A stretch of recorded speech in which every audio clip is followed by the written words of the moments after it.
Welcome to Devotionary, where we make the Bible accessible and applicable.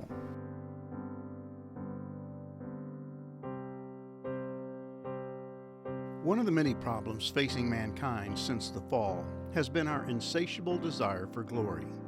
Because we were made in God's image and were intended to reflect His glory, we ended up becoming glory grabbers. In a sense, we chose to make ourselves like God. In fact, that's exactly what Satan said would happen if Adam and Eve ate the forbidden fruit. You will be like God, knowing both good and evil. And ever since, mankind has been trying to play God. But the only problem is God will not share His glory with anyone. And the doctrine of sanctification does not suggest that sinful man can become like God. It teaches that because of Christ, we can once again do what we were created to do: reflect the glory of God.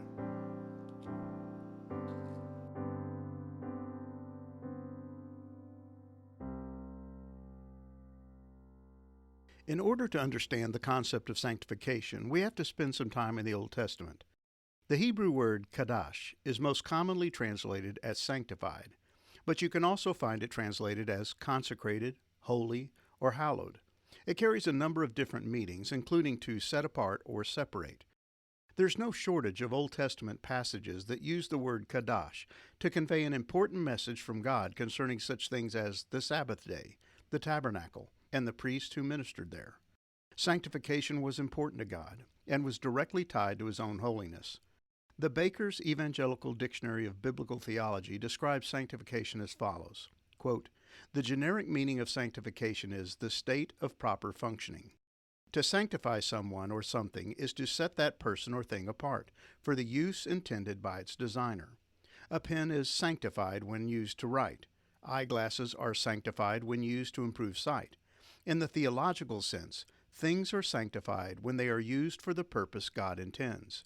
A human being is sanctified, therefore, when he or she lives according to God's design and purpose." End quote.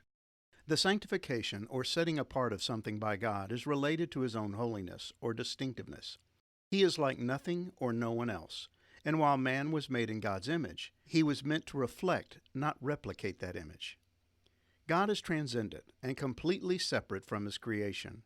He is eternal, having never been created, and as such He exists outside of time and space.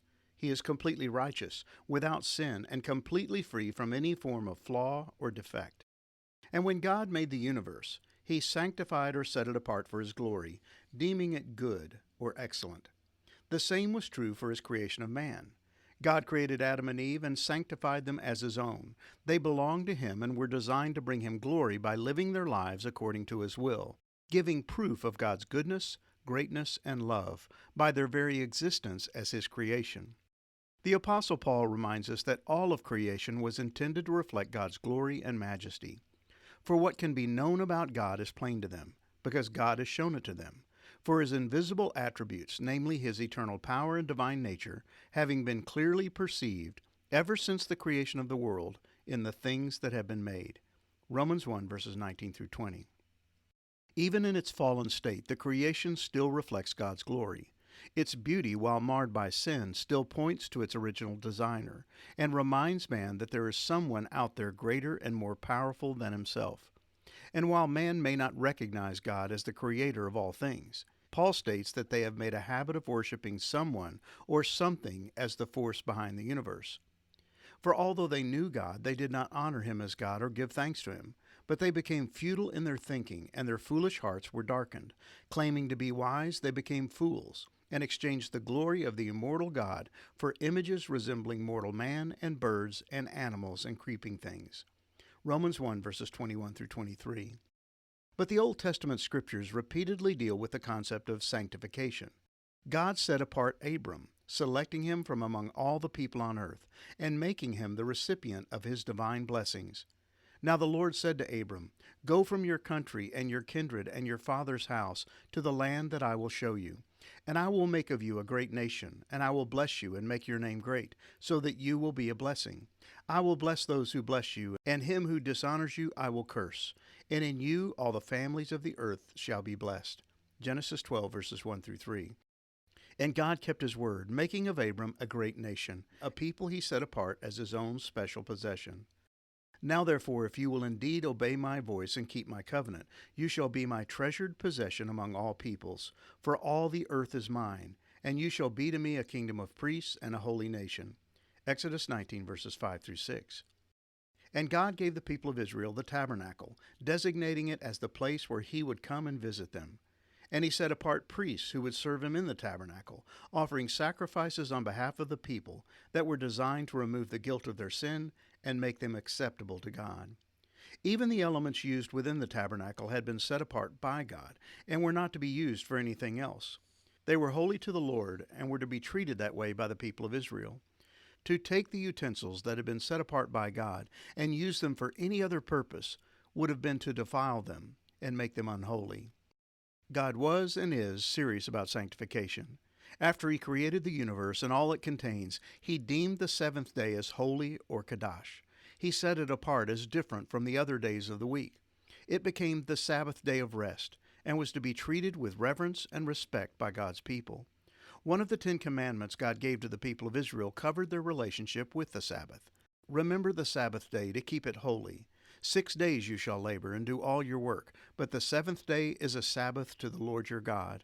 On it you shall not do any work, you or your son or your daughter, your male servant or your female servant, or your livestock, or the sojourner who is within your gates. For in 6 days the Lord made heaven and earth, the sea, and all that is in them, and rested on the seventh day. Therefore the Lord blessed the Sabbath day and made it holy, or Kadash. Exodus 20, verses 8 through 11. In Exodus 29, God reminds his people that the tabernacle would be sanctified by his glory. It would be his presence within the tabernacle that made it holy and unique. In and of itself, it was just another structure made by human hands. But by filling the Holy of Holies with his presence, God made it Kadash, or holy. And the people were to treat it as such, refusing to defile or desecrate it by using it inappropriately or irreverently. Leviticus 10 deals with a scene in which God was forced to destroy Nadab and Abihu, the sons of Aaron, the high priest. These 2 men had been set apart by God to serve as priests in the tabernacle, but they offered unauthorized fire before the Lord, which he had not commanded them. Leviticus 10, verse 1. While we're not provided with specifics regarding their sin, they obviously disobeyed God and treated his commands with disrespect, and the result was their deaths. And fire came out from before the Lord and consumed them, and they died before the Lord. Leviticus 10, verse 2. And immediately after their deaths, Moses reminded the people of the words of God, "Among those who are near me, I will be sanctified, and before all the people I will be glorified." Leviticus 10, verse 3. Through their actions, these 2 men had failed to treat God as sanctified or Kadash. They treated his commands as unimportant, choosing to do things their own way. But God warns that those who draw near to him are expected to treat him as sanctified or set apart. He is to be honored as holy and given the respect he deserves as the one true God. And Leviticus 10, verse 3 reminds us that sanctification is directly related to the glory of God. Adam and Eve were created in the image of God so that they might reflect the glory of God.